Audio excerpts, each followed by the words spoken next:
Hello everyone, welcome to my YouTube channel Poonam classes.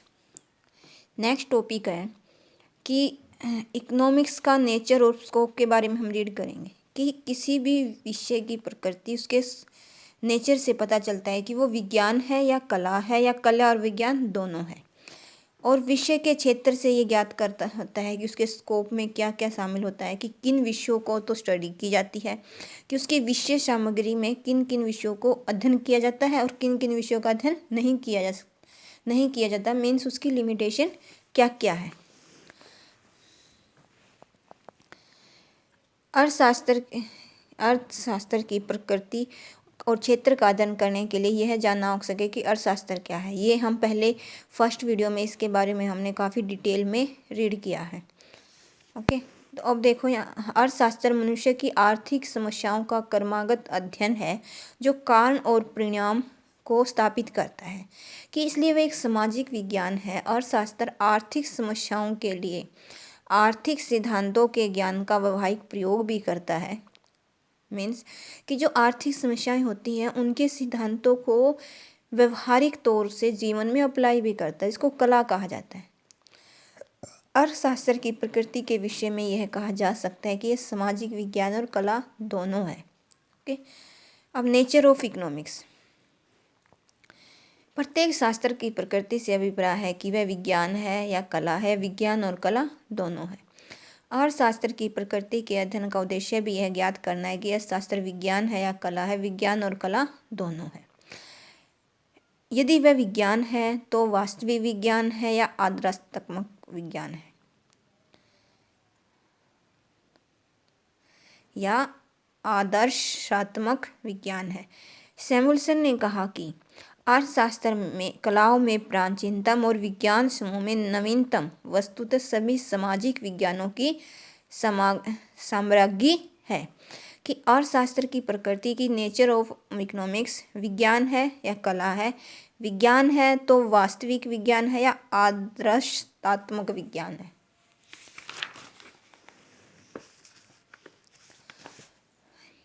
क्या अर्थशास्त्र विज्ञान है?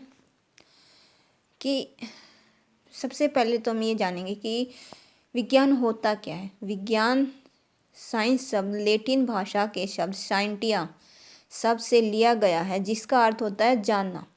किसी की भी विषय को जानने से हमारा अभिप्राय है कि उसे समझना, उससे संबंधित कारणों प्रभावों का वर्णन करने के योग्य। विज्ञान की परिभाषा इस प्रकार दी जा सकती है कि विज्ञान ज्ञान का वह क्रमबद्ध रूप है जो किसी विशेष घटना के कारण और परिणामों के पारस्परिक संबंध को प्रकट करता है।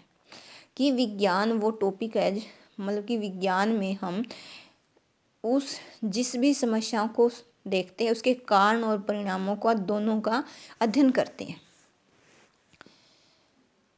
उदाहरण के लिए मान लेते कि एक अर्थशास्त्री देखता है कि जब कीमत बढ़ती है तो मांग साधारणतः कम हो जाती है।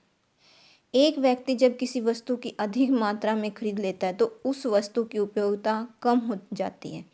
इस प्रकार अर्थशास्त्री आर्थिक विषयों के विषय में तथ्य एकत्रित करता है। विज्ञान केवल तथ्यों का समूह नहीं, इसमें कारण और परिणाम दोनों शामिल है। जिस प्रकार विज्ञान तथ्यों द्वारा निर्मित होता है, जिस प्रकार की एक मकान ईंटों द्वारा निर्मित होता है, परंतु तथ्यों को एकत्रित करना मात्र ही उस प्रकार से विज्ञान नहीं है जिस प्रकार से एक ईंटों का ढेर मकान नहीं बनता। अब विज्ञान है तो विज्ञान की विशेषताएं क्या क्या हैं? तथ्यों को एकत्रित करना, कलेक्शन ऑफ फैक्ट्स, फिर उनको मेजरमेंट करना, उनकी व्याख्या करना, सत्यता की वेरिफिकेशन करना।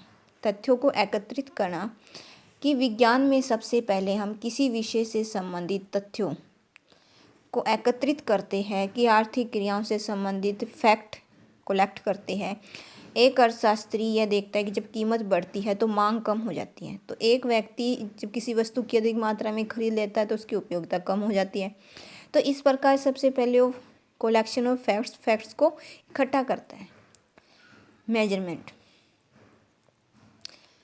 विज्ञान में तथ्यों के मापने का प्रयत्न किया जाता है कि इसमें तथ्यों का वर्गीकरण और प्रस्तुतिकरण किया जाता है कि इसमें आर्थिक तत्वों को मापा जाता है। ये मापने का प्रयत्न करता है कि कीमत में वृद्धि होने के कारण मांग में कितनी कमी हुई है। अगर देश में बेरोजगारी है तो बेरोजगारी की संख्या क्या है।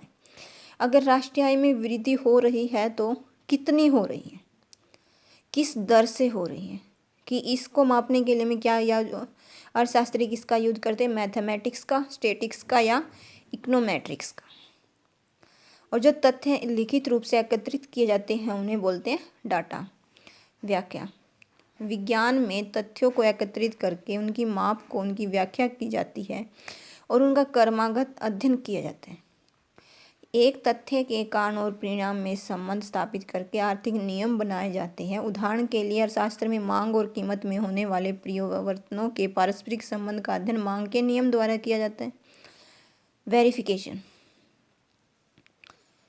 विज्ञान की अंतिम विशेषता यह है कि वैज्ञानिक नियमों को वास्तविक जीवन में लागू करके यह जानकारी प्राप्त की जा सकती है कि वो ठीक है अथवा नहीं है, उनमें तथ्यों के अनुकूल है या नहीं है।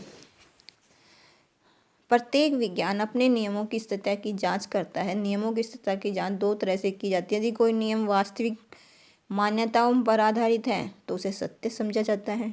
अगर वो भविष्यवाणी पर निर्मित है तो उसे सत्य समझा जाएगा।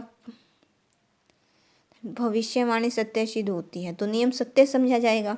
अगर प्रयोग भी किए जाते हैं तो अर्थशास्त्र के नियमों की सत्ता की जांच की जा सकती है। जैसे कई नियम होते हैं, घटते प्रतिफल का नियम, घटती सीमांत उपयोगिता का नियम और वास्तविक घटनाओं पर लागू होने के कारण ये सत्य माने जाते हैं।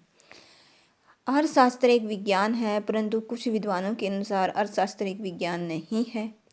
क्यों नहीं है? क्योंकि अर्थशास्त्र के नियम इतने निश्चित और सार्वभौमिक नहीं होते जितने कि भौतिक शास्त्र और रसायन शास्त्र विज्ञानों के होते हैं। प्रोफेसर शेलिगमन ने विज्ञान दो प्रकार से कहा कि सामाजिक विज्ञान है या प्राकृतिक विज्ञान है।